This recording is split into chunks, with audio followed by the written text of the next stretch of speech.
అందరికీ నమస్కారం. నేను మీ డాక్టర్ చమన్ సింగ్.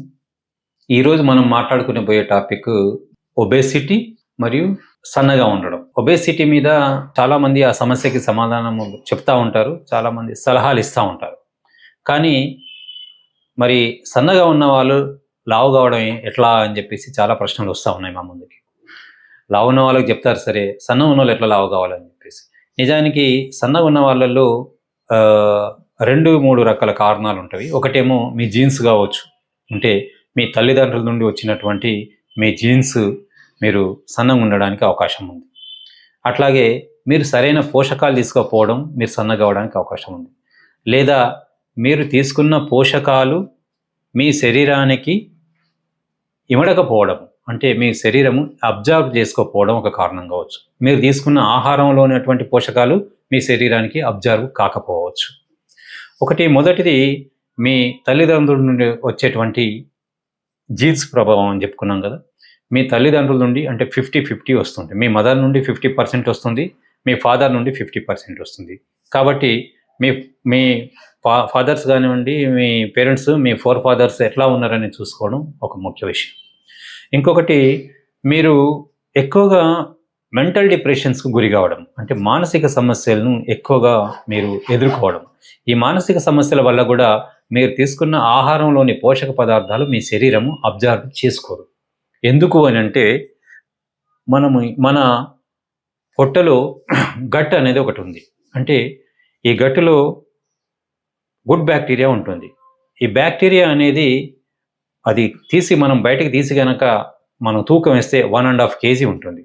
ఈ బ్యాక్టీరియా కనిపించకుండానే మీ శరీరాన్ని అది కమాండ్ చేస్తూ ఉంటుంది.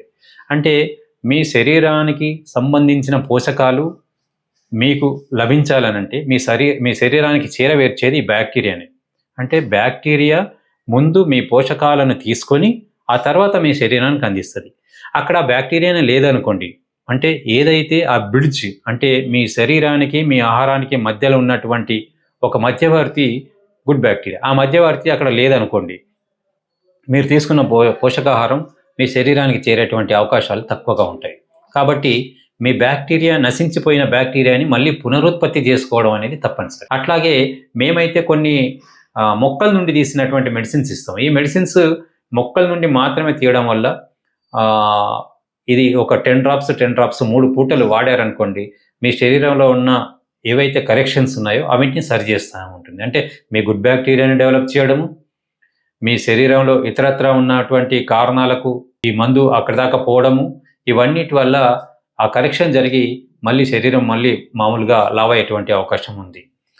లావ్ అయిన వాళ్ళను సన్నగా చేయడం ఒక ప్రక్రియ అయితే, సన్నగా ఉన్న వాళ్ళని కూడా లావ్ చేయాల్సిన అవసరం ఉంది. ఎందుకనంటే వాళ్ళు కావలసిన వెయిట్ కంటే కూడా తక్కువ ఉన్నప్పుడు అనారోగ్య సమస్యలు వచ్చే అవకాశం ఉంది. కొంతమంది లావు కావడం కోసం అని చెప్పేసి కొన్ని రకాల ప్రోటీన్స్, కొన్ని రకాల కెమికల్స్తో పాటుగా కొన్ని రకాల ఇంజెక్షన్స్ కూడా తీసుకుంటారు. కొన్ని రకాల మందులు, డెక్సానా లాంటి కొన్ని మందులు కూడా తీసుకుంటూ ఉంటారు. ఈ మందులు కూడా స్టీరాయిడ్స్ తీసుకుంటూ ఉంటారు. ఈ స్టీరాయిడ్స్ వల్ల శరీరము లాభానికంటే ఎక్కువగా నష్టమే చూసే అవకాశం ఉంది. అది లాంగ్ టర్మ్లో మీ శరీరంలో మీ లివర్ని డ్యామేజ్ చేసేటువంటి అవకాశం ఉంది. మీ హార్ట్ మీద డ్యామేజ్ చేసేటువంటి అవకాశం ఉంది. మీ జాయింట్ మధ్యలో ఉన్న గుజ్జును అరగదీసేటువంటి అవకాశం ఉంది. బ్రెయిన్ సమస్యలు వచ్చే అవకాశం ఉంది. నరాల సమస్యలు వచ్చే అవకాశం ఉంది. కాబట్టి ఇట్లాంటి మందులు తీసుకోకపోవడమే మంచిది. ఆ మందులు లేకుండానే మీరు పోషకాల ద్వారా, ఇట్లాంటి మొక్కల ద్వారా వచ్చినటువంటి ఎట్లాంటి సైడ్ ఎఫెక్ట్ లేని, స్టెరాయిడ్ లేనటువంటి పాయిజన్ కానీ, కెమికల్స్ కానీ, సింథటిక్స్ కానీ లేని మెడిసిన్స్ వాడుకోవడం వల్ల మీరు చాలా న్యాచురల్గా, అంటే ఈ మెడిసిన్ కేవలము ఒక ఫుడ్ సబ్స్టిట్యూట్గా మాత్రమే పనిచేస్తుంది. కేవలం అంటే మొక్కల నుండి, అది కూడా విషరహిత మొక్కల నుండి తీశారు కాబట్టి ఫుడ్ సబ్స్టిట్యూట్ లాగానే ఉంటుంది. మీరు ఆహారం తీసుకున్నంత ఈజీగానే ఈ మందుల్ని వాడుకోవచ్చు.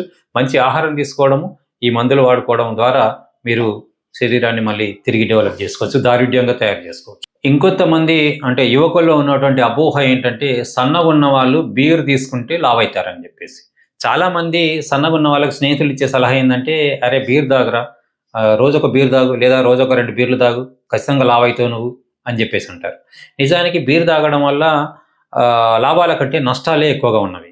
ఎందుకనంటే బీర్లో ఉన్న ఆల్కహాల్ పర్సెంటేజ్ అది చాలా తక్కువ ఆల్కహాల్ పర్సెంటేజ్ ఉంటుంది. బీర్ తాగితే ఏం కాదనేది కొంతమంది వాదన. కానీ కాదు, ఆల్కహాల్ అనేది చేసేటువంటి నష్టం ఖచ్చితంగా చేస్తుంది ఇది. ఒక బీర్ తీసుకునే దగ్గర 2-3 బీర్లు తీసుకుంటారు. అది 5% ఉన్నది 15% పోతుంది. ఆ 15% ఆల్కహాల్ అనేది మీ శరీరం మీద, మీ జీర్ణాశయాన్ని, మీ లివర్ని ఖచ్చితంగా డ్యామేజ్ చేస్తుంది. కాబట్టి అది మీరు ఆల్కహాల్ వీలైనంత వరకు దూరంగా ఉండడమే మంచిది. బీర్ తాగడం వల్ల శరీరం దారుఢ్యంగా ఉంటుంది, లేకపోతే లావైతం అనేటువంటి అపోహ తప్పు.